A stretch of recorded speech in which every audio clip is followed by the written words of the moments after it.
प्रकाश की प्रकृति, nature of light. प्रकाश की प्रकृति को स्पष्ट करने के लिए समय समय पर अनेक सिद्धांतों का प्रतिपादन किया गया, जो कि इस प्रकार हैं। कर्णिका सिद्धांत, कॉर्पल्स थ्योरी। इसका प्रतिपादन 1675 में न्यूटन ने किया था। इसके अनुसार प्रकाश स्रोत सूक्ष्म एवं भारहीन कर्णिकाओं से मिलकर बना होता है। कर्णिकाएं प्रकाश के वेग से चलती हैं। तरंग सिद्धांत, वेव थ्योरी। यह सिद्धांत हाइगेन ने 1678 में प्रतिपादित किया था।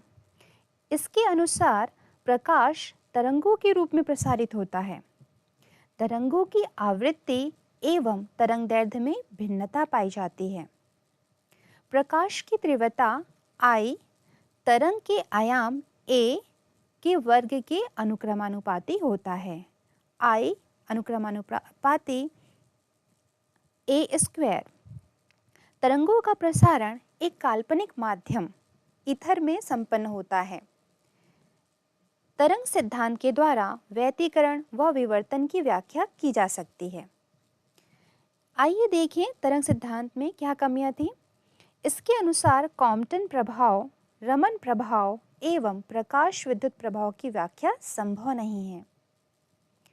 ईथर नामक माध्यम का कोई अस्तित्व नहीं है। विद्युत चुंबकीय सिद्धांत, इलेक्ट्रोमैग्नेटिक थ्योरी। इसका प्रतिपादन मैक्सवेल ने 1873 में किया था। इस सिद्धांत के अनुसार प्रकाश तरंगे विद्युत चुंबकीय तरंगे होती हैं। इस सिद्धांत की कुछ कमियां थी। इस सिद्धांत की सहायता से प्रकाश विद्युत प्रभाव, कॉम्पटन प्रभाव तथा रमन प्रभाव की सफल व्याख्या नहीं की जा सकती है। क्वांटम सिद्धांत, क्वांटम थ्योरी। इस सिद्धांत का प्रतिपादन 1901 में मैक्स प्लांक ने किया था। इस सिद्धांत के अनुसार विद्युत चुंबकीय विकिरण का उत्सर्जन सतत रूप में नहीं होता, वरन सूक्ष्म पैकेट के रूप में होता है। ऊर्जा के ये छोटे पैकेट्स क्वांटम कहलाते हैं। इसे फोटॉन के रूप में व्यक्त करते हैं।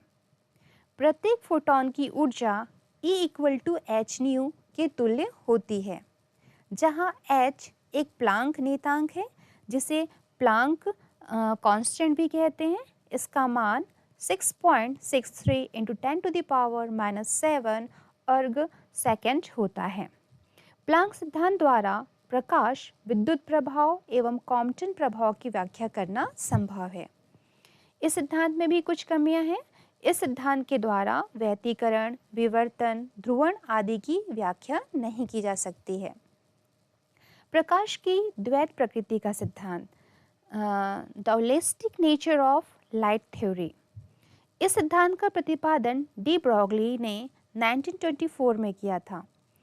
इस सिद्धांत के अनुसार प्रकाश ना तो केवल कण होता है और ना ही केवल तरंग, बल्कि इसकी प्रकृति द्वैत होती है, अर्थात यह दोनों रूपों में पाया जाता है। इन तरंगों को द्रव्य तरंग कहते हैं। इनकी प्रकृति विद्युत चुंबकीय तरंगों से भिन्न होती है। तो जाने विद्युत तरंग और विद्युत चुंबकीय तरंग में अंतर क्या होता है। Difference between matter wave and electromagnetic wave. द्रव्य तरंग, मैटर वेव्स, विद्युत चुंबकीय तरंग, इलेक्ट्रोमैग्नेटिक वेव्स। द्रव्य तरंग सभी विद्युत अनावेशित वस्तुओं से गतिशील अवस्था में प्राप्त की जा सकती है। विद्युत चुंबकीय तरंगे केवल विद्युत आवेशित वस्तुओं में प्राप्त की जा सकती हैं।